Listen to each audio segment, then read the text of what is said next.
১৬ দলীয় carrom board tournament Monirampur Jessore.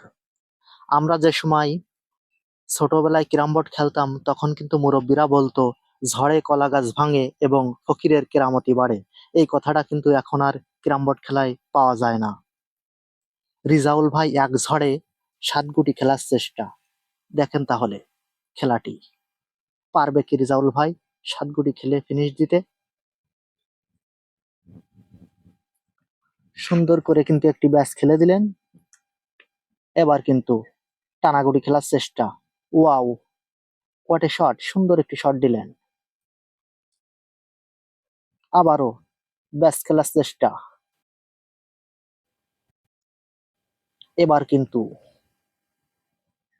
Leg সাইডে long লেন্সে টানাগুড়ি খেলার চেষ্টা। চমৎকার একটি শট দিলেন। আর কিন্তু দুটো গুটি রয়েছে, দিলেই কিন্তু ফিনিশ। পারবে কি রিজাউল ভাই এখান থেকে ফিনিশিং করে পয়েন্ট ছিনিয়ে নিতে? দেখেন তাহলে এক মারি দুটো খেলার চেষ্টা। দুটো গুটিই কিন্তু পকেট হয়ে গেছে।